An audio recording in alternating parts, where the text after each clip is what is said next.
Hello friends, welcome to Chandravarshini audio stories. నిన్నే ప్రేమిస్తా, ఒక CEO ప్రేమ కథ, పార్ట్ 95. స్టోరీ విన్న వెంటనే లైక్ చేసి కామెంట్ పెట్టండి. అలాగే ఫస్ట్ టైం మా ఛానల్ని చూస్తున్న వాళ్ళు ఎవరైనా ఉంటే దయచేసి వెంటనే సబ్స్క్రైబ్ చేసుకోండి. ఇక స్టోరీలోకి వెళ్ళిపోదాం. ఏదో వెహికల్ వస్తున్న సౌండ్, అలాగే గన్స్ పేలుతూ బుల్లెట్ల సౌండ్ కూడా వినిపించడంతో అదిరిపోతాడు పటేల్. తర్వాత ఏమైందో ఇప్పుడు చూద్దాం. సాయంత్రం కావస్తుంది. అది క్వారీ ఏరియా కావటంతో దుమ్ము మేఘాల్లా కమ్ముకోగా మెల్లిగా స్ట్రీట్ లైట్స్ కూడా వెలిగి ఉన్నాయి. వెంకీ డ్రైవ్ చేస్తున్న అంబులెన్స్ సైరన్ లేకుండా నెమ్మదిగా వచ్చి ఒక పాడుపడిన గోడౌన్ ముందు ఆగుతుంది. సార్, వచ్చేశాం. కానీ జాగ్రత్త సార్, ఇది పటేల్ అన్న ఏరియా. ఆయన కింద రౌడీ షీటర్లు చాలామంది పనిచేస్తారు అని భయంగా అంటాడు వెంకీ. విజయ్ అంబులెన్స్ వెనుక డోర్ని ఒక్క తన్ను తన్నడంతో అది ఊడి ఎగురుతూ ఓ 10 ఫీట్స్ ముందుకు పడిపోతుంది. దాని వెనకే బయటకు దిగిన విజయ్ ఫేస్ ఒక రాక్లా ఉంది. వెంటనే వెనకాల సంతానం దిగి అక్కడి సిచ్యువేషన్ని స్కాన్ చేస్తాడు. డోంట్ వరీ వెంకీ, నువ్వేం టెన్షన్ పడకు. Stay away from this place, nothing to worry, I'm here అని అతనికి భరోసా ఇస్తాడు విజయ్. కింద పడి ఉన్న రాడ్ తీసి అక్కడ ఎదురుగా కనబడుతున్న ఒక లైట్ స్తంభానికి వేసి విసిరికొడతాడు విజయ్. పెద్ద సౌండ్ చేస్తూ ఆ లైట్ పగిలిన ముక్కలు చెల్లాచెదురుగా పడిపోతాయి. ఆ సౌండ్కి చుట్టూ షాడోలా దాక్కున్న రౌడీలు ఒక్కొక్కరిగా బయటికొస్తారు. ఫస్ట్ 5, తర్వాత మరొక 7, చివరికి మొత్తం 20 మంది కళ్లల్లో హింస కసితో చూస్తూ వాళ్ల మీద విరుచుకుపడతారు. సూపర్, ఇంటెలిజెంట్ బాస్, మొత్తానికి వాళ్ళని ట్రాప్లోకి లాగారు అని ఎగ్జైట్ అవుతూ అంటాడు సంతానం. స్టైల్గా ఒక కార్నర్ స్మైల్ ఇస్తూ, దట్స్ ఇట్ సంతానం, సెట్ అయింది, ఇక వీళ్ళకి క్లాస్ మొదలు పెడదాం అని ఐ వింక్ చేస్తూ ముందుకు కదులుతాడు విజయ్. 2 రౌడీలు ఇనుప రాడ్లతో విజయ్పై దూసుకొస్తారు. విజయ్ తన దగ్గరి రాడ్తో ఒకరి తల పగలకొట్టి మరొకరిని కాలితో ఒక్క కిక్కిచ్చి వెనక్కి పంపేస్తాడు. మరొకరిని రివర్స్ ఎల్బోతో ముఖం మీద కొడతాడు. సంతానం తన బెల్ట్ తీసి చకచక చేతికి చుట్టుకుంటాడు. ఒకరిని బెల్ట్తో మెడకి తాడు వేసి లాగేసి పక్కనే ఉన్న డ్రమ్కి ఢీకొట్టేస్తాడు. ఇంకొకరిని 2 పంచులు కొట్టి కింద పడేస్తాడు. ఇంతలో విజయ్ వైపు దూసుకొస్తున్న 4 రౌడీలను చూసిన Santhanam, boss, look at that side, మీపైకొస్తున్నారు వాళ్ళు అని గట్టిగా అరుస్తాడు సంతానం. వెనక్కి తిరిగిన విజయ్ నేల మీద పడిన ఒక రాడ్ లాగి గాల్లోకి తిప్పి 4 ఒక్కొక్కరిని బాధేస్తాడు. ఒకరిని ఛాతిలో తన్నిపడేసి ఇంకొకరిని కౌంటర్ పంచ్తో నేల కూలుస్తాడు. ఒకరిని పక్కనున్న జెండర్ స్టాండ్ మీద ఎగిరేసి బలంగా కూర్చోబెడతాడు. అంబులెన్స్ వెనకాల దాక్కున్న పటేల్ బయటకొస్తాడు. అతని పక్కన మరికొంతమంది బలమైన బాడీగార్డ్స్ వెపన్స్తో నిలబడి ఉన్నారు. ఓ విజయ్, నువ్వేనా? ఫోటోలో కంటే భలే ఉన్నావురా. ఇప్పుడు అర్థమైంది, నిన్ను స్మాష్ చేయడానికి నేను పెట్టిన స్టన్నింగ్ సీఈఓ పాప నీకెందుకు పడిపోయిందో అని వెటకారంగా అంటాడు పటేల్. అంతే, వాడి నోటి నుంచి స్వప్నిక గురించి అలాంటి మాటలు రావటంతో తట్టుకోలేకపోయిన విజయ్ వెంటనే కిందపడి ఉన్న రాడ్ని పాదంతో పైకి లేపి చేత్తో పట్టుకొని సెకండ్లో దాన్ని పటేల్ వైపు టార్గెట్ చేసి విసురుతాడు. అది సూటిగా వెళ్ళి వారి నుదురుకు కాకపోగా తన దగ్గరికి వచ్చేంతలో దాన్ని చేత్తో పట్టుకున్న పటేల్, విజయ్, స్టంట్లు బాగానే అయ్యాయి. ఈ రాత్రి నీ ఆఖరి రాత్రవుతుంది. చూస్తారేంట్రా, వాణ్ణి ఇరగదీయండి అని విజయ్ వైపు క్రూరంగా చూస్తూ తన పక్కనున్న బాడీగార్డ్స్కి ఆర్డర్ వేస్తాడు. వెంటనే అతని గ్యాంగ్లో మిగిలిన వాళ్లు విజయ్ వాళ్ల వైపు దూసుకొస్తారు. బాస్, వీళ్ళు చాలామందే ఉన్నారు అని చీమల్లా దూసుకొస్తున్న ఆ రౌడీలని చూసి టెన్షన్ పడతాడు సంతానం. చిన్నగా కార్నర్ స్మైల్ ఇస్తాడు విజయ్. హే సంతానం, వై ఆర్ యు స్కేర్డ్? ఇలాంటి వాళ్లను మనం ఎంతమందిని చూడలేదు. మనం ఇద్దరమే చాలు. లెఫ్ట్ సైడ్ నువ్వు, రైట్ సైడ్ నేను. ఫట్ఫట్లాడించాలి ఏ ఒక్కరు బ్రతకూడదు నా కొడుకులు అని గట్టిగా బేస్ వాయిస్తో ఆర్డర్ వేసిన విజయ్ వెనక నుండి గంతేసి తన వైపు వస్తున్న రౌడీల కాళ్లకు ఏం చేస్తూ షూట్ చేస్తూ అందిన వాళ్లను తన కాళ్లతో చేతులతో పంచ్లో కిక్కులు ఇస్తూ దూసుకుపోతాడు విజయ్.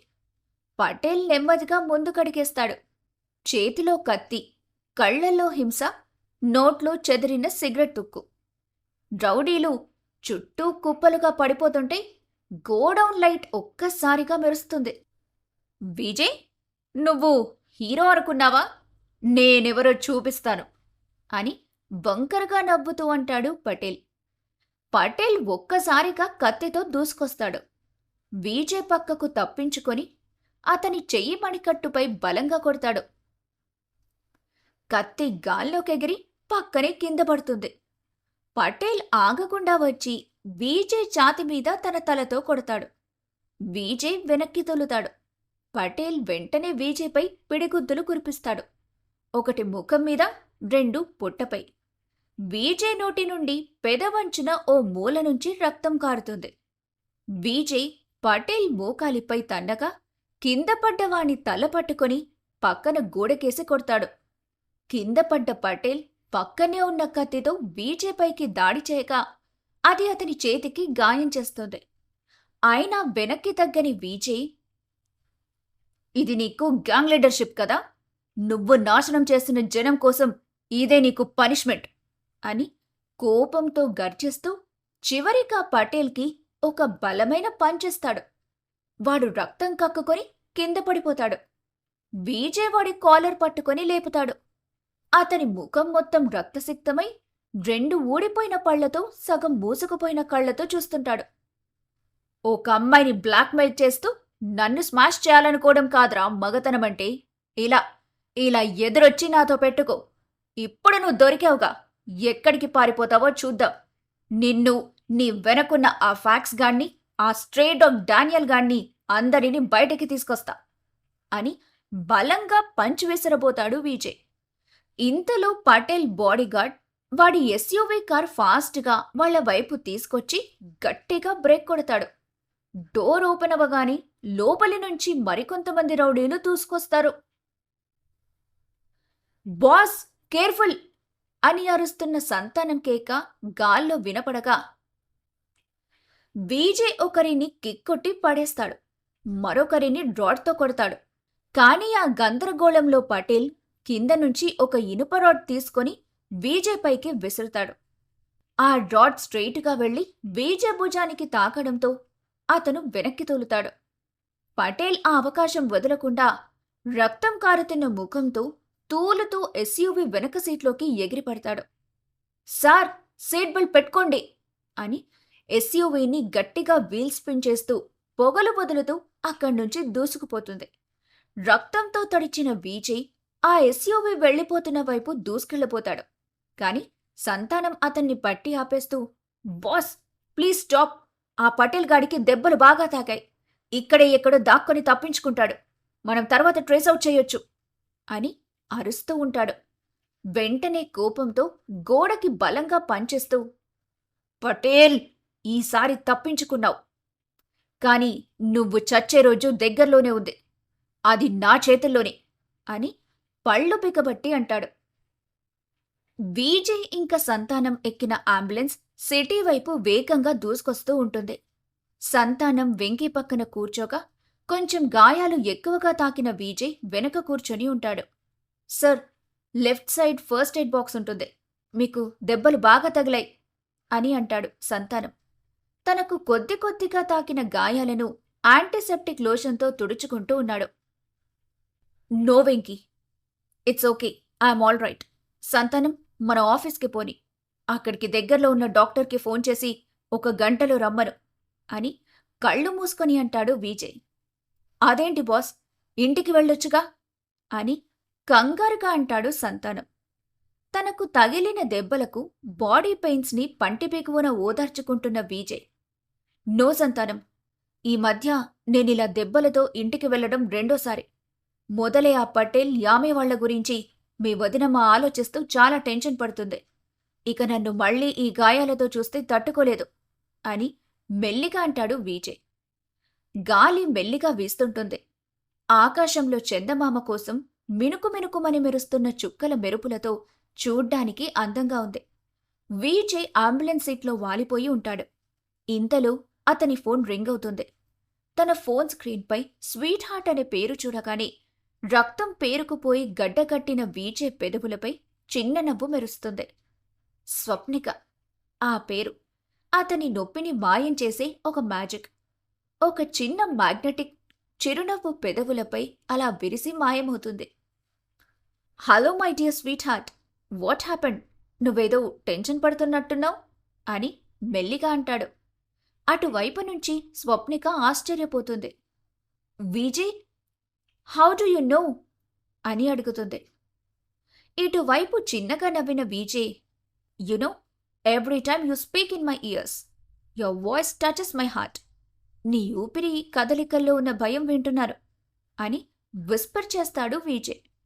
అతని మాటల్లో తనపై ఉన్న ప్రేమకి స్వప్నిక మనసు తనువు రెండూ పులకించిపోతాయి. విజయ్, పటేల్ వాడు ఎప్పుడు ఫోన్ చేస్తాడేమోనని టెన్షన్గా ఉంది. ఆ యామి ఓబిలను అప్పగించమని ఒక 2 గంటల క్రితమే వాడు ఫోన్ చేసి భయపెట్టాడు విజయ్ అని కంగారుగా అంటుంది స్వప్నిక. Oh really? మరి నా చిట్టి రాచిలక ఏం మాట్లాడింది అని మాకింగ్ టోన్తో అంటాడు విజయ్. నేను నువ్వు చెప్పినట్టే వాణ్ణి దబాయించాను. నాకు మా అక్క బావని చూపించి వాళ్లతో మాట్లాడించు, తర్వాత లొకేషన్ చెప్పు, అక్కడికి నేను వాళ్ళిద్దరినీ తీసుకొస్తానని గట్టిగా దబాయించాను విజయ్ అని చిన్నగా నవ్వుతూ అంటుంది Swapnika. That's good sweet heart. నువ్వు భయపడొద్దు. ఈ భయానికి నీ హార్ట్లో అడ్రస్ లేకుండా చెయ్యి. ఇప్పుడు అది పటేల్ వెంట పడుతుంది. వాడి చావు మూడింది. వాడి chapter close. So don't worry అని మెల్లిమెల్లిగా బ్రీత్ తీసుకుంటూ తన కోల్డ్ వాయిస్తో చెబుతాడు విజయ్. ఏంటి అంటే ఆఫ్టర్నూన్ అసైన్మెంట్ ఉందని చెప్పావు. ఇదేనా ఆ అసైన్మెంట్? అంటే అంటే నీ నీ గొంతులో ఏదో పెయిన్ వినిపిస్తుంది. నువ్వు ఇంజూర్ అయ్యావా అని ఆతృతగా అడుగుతున్న స్వప్నిక కళ్ళు కన్నీళ్లతో నిండుకుంటాయి. చూడు వైఫీ, కొన్ని కావాలంటే కొన్ని ఓర్చుకోక తప్పదు.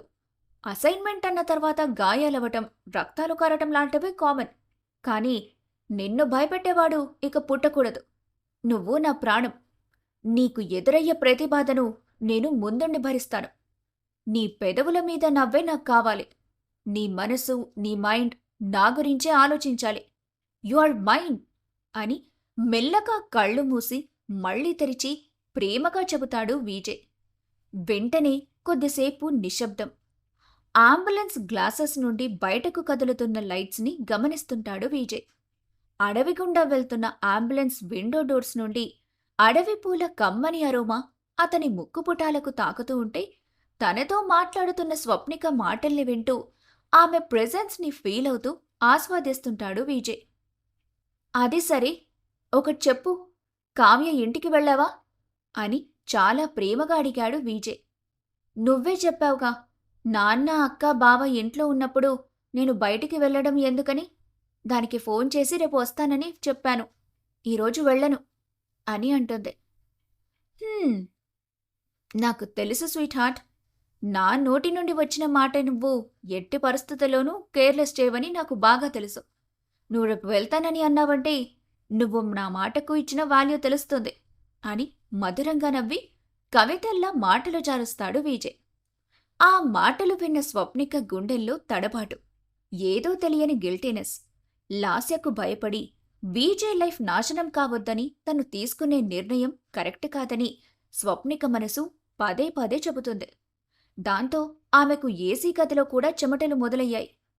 Vijay, thanks for your support, caring. నువ్వు, నీ మాటల వల్ల నాకు కొంచెం కొంచెంగా భయం దూరమవుతుంది విజయ్ అని చాలా ప్రేమగా ఎమోషనల్ అవుతూ చెబుతుంది స్వప్నిక. నీ భయం నీకు దూరమైందనంటే నా రక్తం వ్యర్థం కాలేదన్నమాట. నీ పేదాల మీద నవ్వు నా ప్రతి గాయానికి మందులాంటిది అని చిరునవ్వుతో మాటల్లో నొప్పిని తెలియకుండా అంటాడు విజయ్. చాలు విజయ్, నువ్వు నాకున్నావంటే అది చాలు. నాకిక ఏ తోడు దొరకదేమో అని కలలో తోడు కోసం తపిస్తూ ఉంటే, ఇలలో నువ్వు నాకు ఈ ప్రపంచంలోని ప్రేమని అంతటినీ పంచే భర్తగా దొరికావు.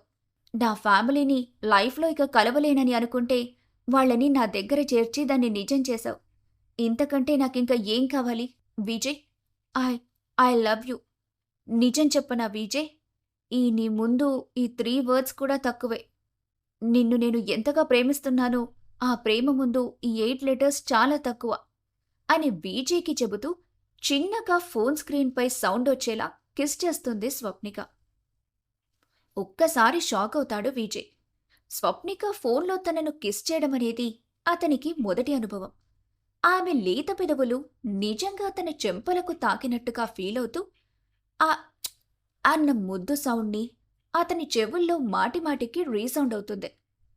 అతను సైలెంట్ అవటంతో స్వప్నికకు తను ఏం చేసిందో ఒక్కసారిగా స్ట్రైక్ అవుతుంది. వెంటనే ఆమె బుగ్గలు సిగ్గుతో ఎర్ర గులాబీల్లా మారిపోతాయి. వి విజయ్, ఇంకా ఎంతసేపు? ఇంటికెప్పుడొస్తావ్? అని తడబడుతూ మాట మార్చాలని ట్రై చేస్తుంది స్వప్నిక. వెంటనే తేరుకొని అది గమనించిన విజయ్ ఇప్పుడు ఖచ్చితంగా స్వప్నిక బుగ్గలు సిగ్గుతో ఎలా ఉంటాయో ఊహించిన విజయ్ చిన్నగా తనలో తాను నవ్వుకుంటాడు. నేను రేపు మార్నింగ్ వస్తాను స్వీట్ హార్ట్. నువ్వు డిన్నర్ చేసి పడుకో. టేక్ కేర్ అని బాడీ పెయిన్స్ ఎక్కువవుతుంటే ఇంకా మాట్లాడితే తను గుర్తుపట్టి తన దగ్గరికి వస్తానంటుందని ఆలోచించి ఫోన్ కట్ చేస్తాడు విజయ్. అంబులెన్స్ ఎరుపు లైట్లు రాత్రి అంధకారాన్ని చీలుస్తూ దూసుకుపోతుంటే ఇద్దరి గుండెల్లో మాత్రం వాళ్ల ఆత్మల మౌనం ప్రేమతో తడిసి ముద్దై గాలిలో కలిసిపోతుంది.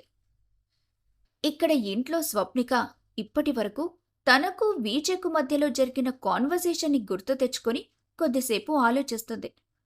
విజయ్, నేనంటే ఎంతలా ఇష్టపడుతున్నా ప్రేమిస్తున్న నిన్ను నేను ఎట్టి పరిస్థితుల్లోనూ వదులుకోలేను. మన ఆఫీస్లోనే బిజినెస్ డీల్స్ గురించి ఎన్నో రకాల ప్రాబ్లమ్స్ని ఎదుర్కొన్న నేను ఇంతవరకు దేనికి గివప్ ఇవ్వకుండా ముందుకు సాగాను. ఈ సొసైటీలో ఆడపిల్లగా పుట్టిన నేను ఎన్నో ఒడిదుడుకులను ఎదుర్కొంటూ ముందుకొచ్చిన నాకు నీ ప్రేమ కోసం, నిన్ను దక్కించుకోవడం కోసం ఆ లాస్యతో ఇంకొన్ని రోజులు ఫైట్ చేయలేనా? మన ఇద్దరి గుండెల్లో ఒకరిపై ఒకరికి ప్రేమ ఉన్నంతవరకు నేను ఎప్పటికీ ఒంటరిని కాను అని మనసులో ధైర్యంగా ఒక నిర్ణయానికొచ్చిన స్వప్నిక అప్పటి వరకు తన బుగ్గలపై జారిన కన్నీటిని నెమ్మదిగా తుడుచుకుంటుంది. మరునాడు ఉదయం టీవీ న్యూస్ స్టూడియో. బయట చాలా గందరగోళంగా మారుతుంది. ఈ వార్త వైరల్ అవుతుంది. నిన్న రాత్రి నగరంలో జరిగిన 2 వేర్వేరు ఘటనలు పోలీసులకు పెద్ద షాక్ ఇచ్చాయి. మొన్న సిటీ అవుట్స్కట్స్లో ఉన్న అమ్యూజ్మెంట్ పార్క్ దగ్గర 14 మంది రౌడీల శవాలు కుప్పలా పడి ఉన్నాయి.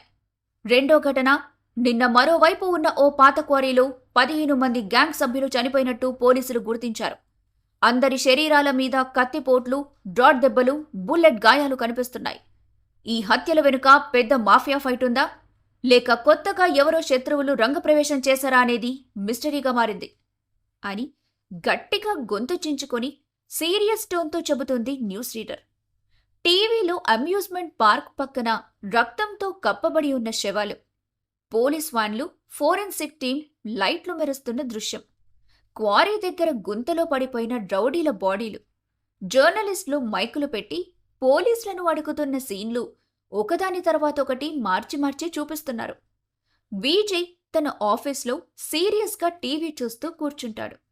పక్కన నిలబడి సీరియస్ ముఖంతో ఉంటాడు సంతానం. బాస్, ఈ క్వారీ దగ్గర మనం రాత్రి కొట్టిన వాళ్లే కదా, కానీ వీళ్ళందరూ ఇలా చనిపోయి పడిపోవడమేంటి? మనం వాళ్ళని చంపలేదు కదా? అవును, మనం చంపలేదు. మన జోలికొస్తే ఏం చేస్తామో ఒక రియాలిటీ షో చూపించాం. కానీ ఆ పటేల్ గాడే విట్నెస్ లేకుండా మర్డర్ చేయించుంటాడు. మనల్ని బ్లేమ్ చేయాలని వాడి ప్లాన్ అని అంటాడు విజయ్. స్క్రీన్పై మళ్లీ న్యూస్ రావడం స్టార్ట్ అయింది. ప్రస్తుతం ఈ 2 ఘటనల మధ్య సంబంధం ఉందా అని పోలీసులు విచారణ చేస్తున్నారు. ఇది పటేల్ గ్యాంగ్ అంతర్గత పోరాటమా, లేక కొత్త శత్రువు కదలాడుతున్నాడా అనేది చూడాలి అని చెబుతుంది న్యూస్ రీడర్. ఈ మాటలు వినగానే విజయ్ కళ్లల్లో ఒక గట్టి డిటర్మినేషన్ మెరుస్తుంది. ఈ ఆలోచన ఆ పటేల్ గాడిది కాదు. వాడు రౌడీ అయినా ఇంతమందిని చంపేంత ధైర్యం వాడికి లేదు. ఇలా పెద్దగా స్టెప్ తీసుకున్నాడంటే ఖచ్చితంగా ఆ డానియల్ గాడే చేసుంటాడు అని అంటాడు విజయ్. బాస్, ఇలా బాడీస్ పడిపోవడం చూస్తుంటే ఇదంతా మన మీద పడుతుందేమోనని టెన్షన్గా ఉంది అని ఆ న్యూస్ చూస్తున్న సంతానం కంగారుగా అంటాడు. డోంట్ వరీ సంతానం, మనం చేసిన అసైన్మెంట్స్ ముందు ఇదొక లెక్క కాదు మనకి. నేను ఆ డీసీపీ మహంతిని హ్యాండిల్ చేస్తాను. ఇక పటేల్ ఎక్కడ దాక్కున్నా తప్పించుకోలేడు అని ఒక కన్నింగ్ స్మైల్ ఇస్తూ కూల్గా అంటాడు విజయ్. అది మన బాస్ దెబ్బంటే. ఒక బిజినెస్ మ్యాన్గా మాత్రమే కాకుండా డానియల్ని బయటకి లాగడంలో ఈ 2 ఇన్సిడెంట్స్ ఎలా వర్కౌట్ అవుతాయో తెలిసిన మాస్టర్ మైండ్లా ప్లాన్ చేశాడు అని మనసులో అనుకుంటాడు సంతానం. తప్పించుకున్న పటేల్ ఎక్కడికి పారిపోతాడు? నిజంగానే డానియల్ ఆ రౌడీలను చంపించాడా, లేదా దాని వెనుక ఇంకెవరైనా ఉన్నారా? విజయ్లోని ప్రేమని అర్థం చేసుకున్న స్వప్నిక లాస్య నుండి తన ఫ్యామిలీని ఇంకా విజయ్ని కాపాడటానికి ఎలాంటి స్కెచ్ వేస్తుంది తెలుసుకోవడానికి తరువాతి పార్ట్ వినండి. విన్న తర్వాత వెంటనే లైక్ చేసి కామెంట్ పెట్టండి. అలాగే ఫస్ట్ టైం మా ఛానల్ని చూస్తున్న వాళ్ళు ఎవరైనా ఉంటే దయచేసి వెంటనే సబ్స్క్రైబ్ చేసుకోండి.